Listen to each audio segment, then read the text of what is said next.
Alrighty, welcome to week 3 of our Clarity Cloud Masterclass, the Marketable You, Clarity, Confidence, and Conversion in One Bold Identity. If you're here today, you've probably realized something powerful, that it's not enough just to be good at what you do. You must be seen, you must be known, you must be remembered for it. Because the truth is this, guys, people don't just buy your products, they don't just buy your service, they buy you. Yes, they buy you, they buy your clarity, they buy your confidence, they buy your bold identity. And the truth is this, right? Many of us are winging it in business, we're winging it in life. We look around, we see people on Instagram with 10,000 followers posting random motivational quotes with ring light glow and call themselves coach of the century. But you're talented, you're intelligent, you're hardworking, and you're wondering why your own results don't match your efforts. And today's conversation is to close that gap because we need you to understand who you are in the market and how to stand in your boldness without apology and how to turn your unique identity into influence, income, and real opportunities. The truth is this, right?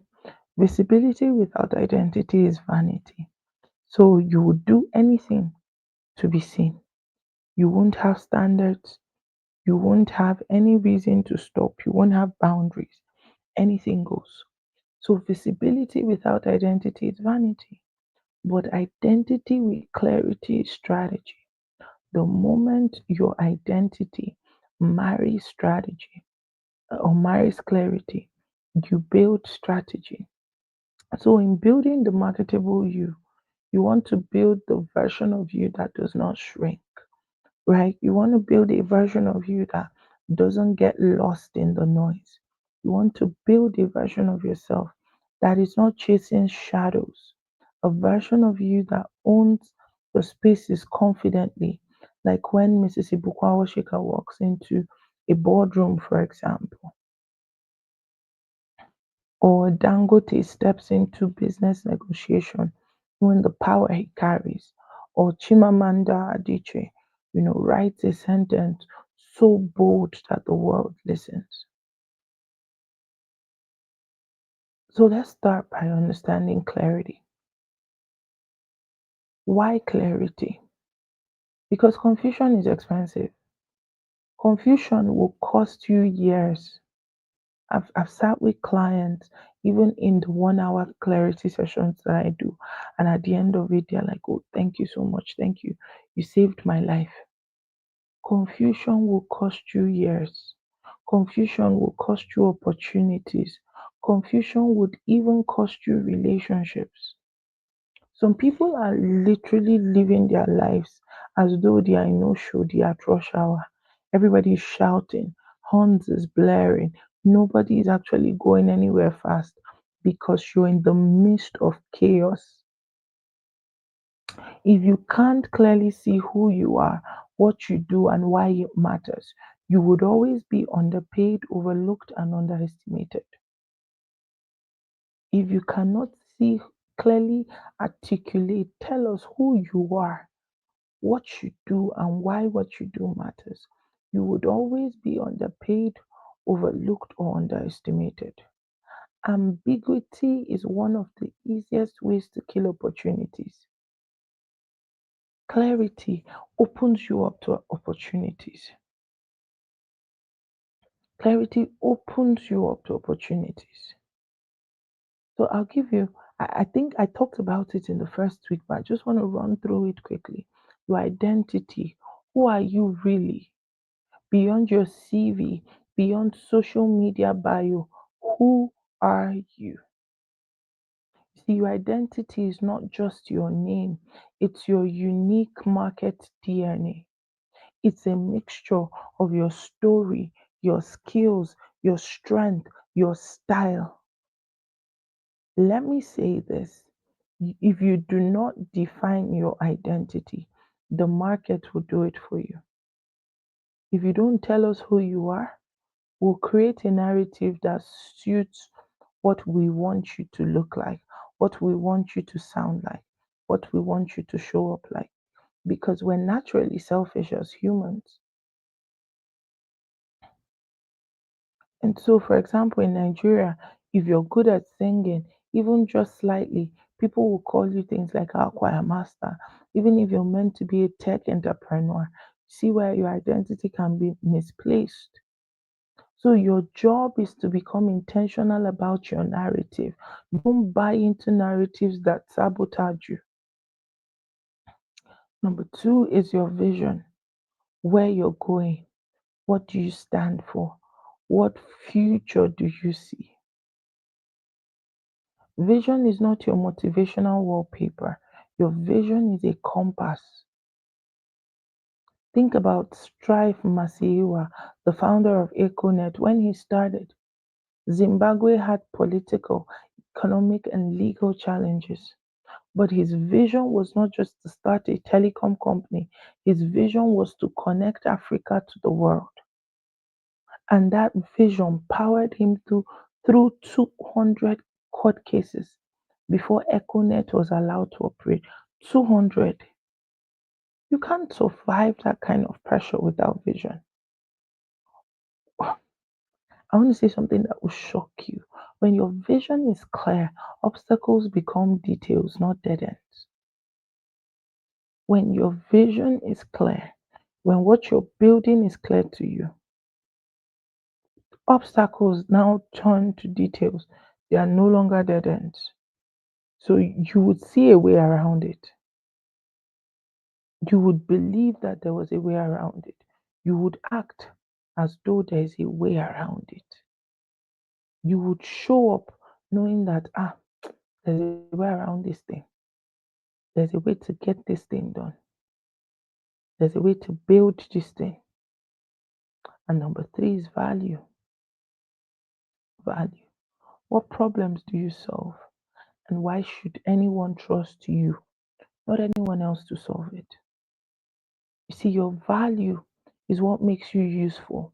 Your value is the problem that you solve consistently, you solve reliably and better than most. If identity is about who you are, value is about why people should pay attention to you. See, Dangote is not famous because he's Nigerian. He's famous because he solves a fundamental problem: food and basic commodities at scale. Cement, salt, sugar, flour. When you solve big problems, your value multiplies. So one of the questions I ask business owners is, this business that you're doing, is it solving a problem that people are willing to exchange money, trust, and opportunity for? Is it something that people should pay attention to? Clarity doesn't fall from heaven like manna. Clarity is built. It's built. So you've got to take your time, sit with yourself, ask yourself questions. Don't lie to yourself. Ask yourself real questions. What I'm building, is it worth it? What I'm building, is it valuable? Or do I just think I'm whiling away time? I'm just trying to see how it goes. Life is too precious for you to spend the rest of your life just trying to see how things go, how trying to wing your way through life. You are doing yourself a major disservice living life like that. Now that we've looked at clarity, let's go to confidence.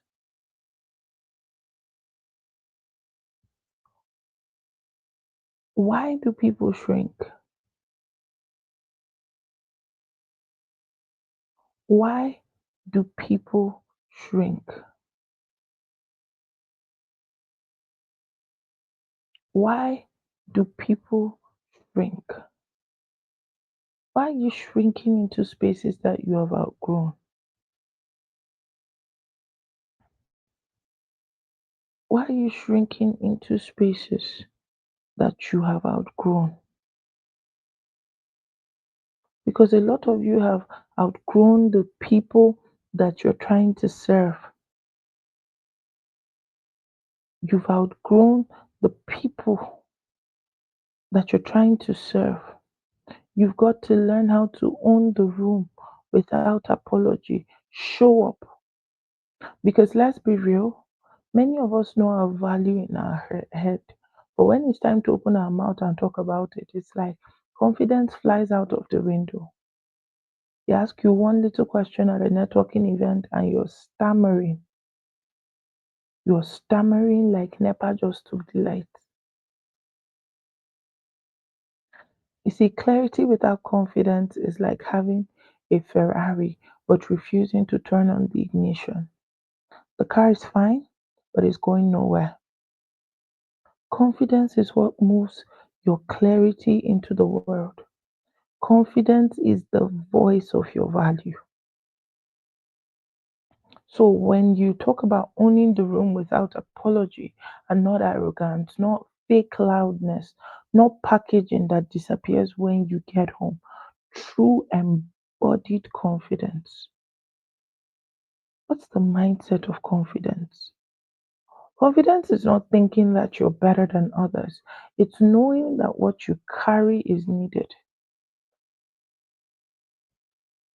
When Chimamanda Adichie walks on a stage, notice that she doesn't rush, she doesn't shout, she doesn't shrink either.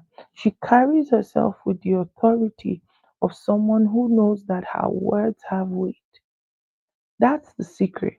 Confidence is not in noise, it's in presence. How do you carry yourself?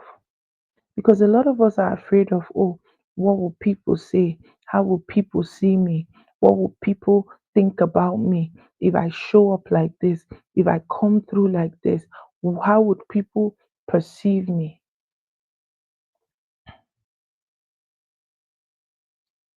Or, oh, who am I to walk up like this? Everybody's waiting for me. Or, oh, have you seen this person's page? Have you seen this person's followers? I told myself something. I said, instead of asking myself, who am I to do this? I'm going to ask myself, who am I not to? When people need the value that I bring to the table, when people need the answers that I bring to them, they need it. So why can't I show up in a way that gets it to them? Why can't I show up in a way? I've got to show up.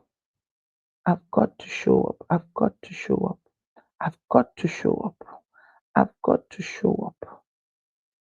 And I'm not just going to show up shabbily.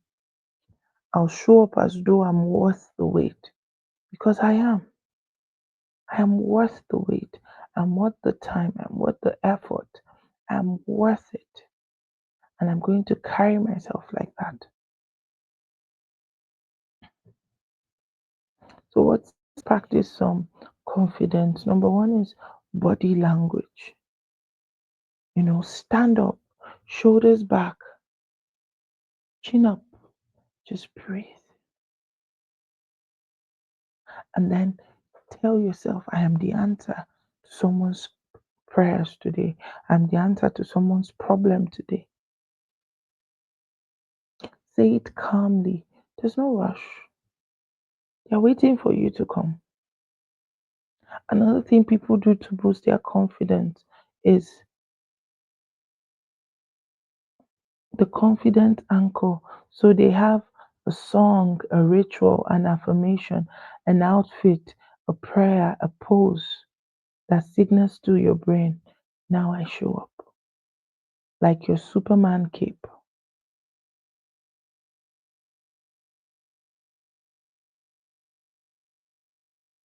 Do you understand? I have a friend that has his perfume. If you see her spray her perfume twice, she's just attending the event. But if you see her spray like 5 times, just know that she came to collect destiny that day.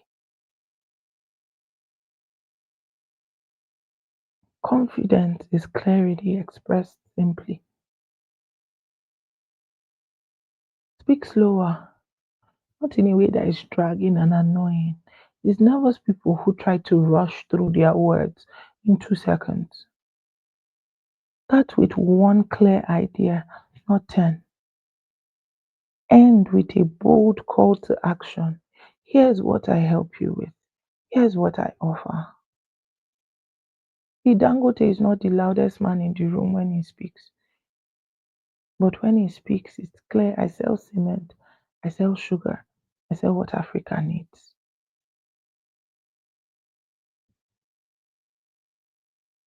Confidence is not about shouting, it's about being rooted. When you walk into a room knowing that this is who I am, you give permission for people to take you seriously. And this brings me to the next piece. Once they take you seriously, how do you turn it into opportunities, into impact, into income? Because this is where conversion comes in. The truth is this, right? Nobody wants to be a motivational quote generator, posting vibes every day without structure. Won't pay your school fees, won't pay your house rent. So conversion is you being able to move people from nice, I like you, to take my money, or to say, I trust your leadership. It's not manipulation, it's service. So if clarity is identity and confidence is expression, then conversion is harvest. So you want to convert attention to engagement. Do people stop scrolling when they see you? You can't convert what you can't capture. So, do you have bold visuals? What storytelling techniques do you have? How are you trying to get people's attention, to get them to engage with you? How are you trying to capture people's attention, to get them to take you seriously? How are you trying to capture people's attention to see that your role is a necessity, that you're not just a placeholder? Do you see what I'm trying to say to you tonight? Or and then converting engagement to trust. Trust is built when you show up consistently and add value without begging for likes. The guy who started Iroko TV, Jason Njoko, he built trust by consistently creating content Nigerians actually wanted to watch. And then you're able to convert their trust to action. This is where they pay, they commit, they buy in. If you skip the 2 steps, this stage will feel like you're begging. But if you build it well, it will just feel natural. A friend of mine taught me something powerful. Said closed mouths don't get fed. So if you don't ask, you don't receive. Not because people hate you, but because they are busy. So how do I convert? What framework do I use? A, attract. Who do you serve and how do you get in front of them? Who are you serving? Who is your target market? Number two, align. Does your offer match their pain point? The offer that you're bringing the table, does it match the pain point that they feel or the pain point that they have? Because a lot of times we want to solve pains and problems that are not necessary. We want to solve pains and problems that we like and we think it's important because it's important to us. Number three, ask. Always close with a clear invitation. There should be a call to action. What are they doing with what you've told them? How are they responding? How are they engaging? How are they interacting? Also, I felt to talk about storytelling for conversion. So the formula is this: what's the problem? What's the struggle? What's the breakthrough? What's the result? So, for example, in 2010, I was broke and confused. I started building solutions for students like me who couldn't access simple tech. Today, we serve 500,000 users. If I can do it, so can you. Why? Because stories tell, statistics support.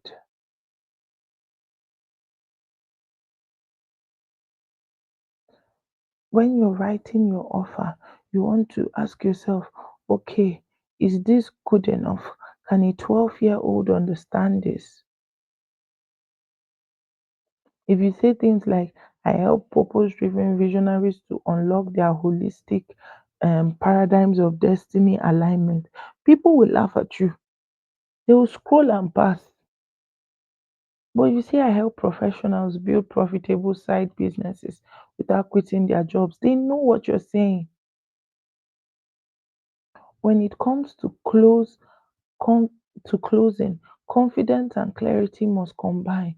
You're not begging, you're offering a solution. So now you have clarity, you have confidence, and you know how to convert. But knowledge without integration is like jollof without pepper, it's bland. So, how do you become a marketable you?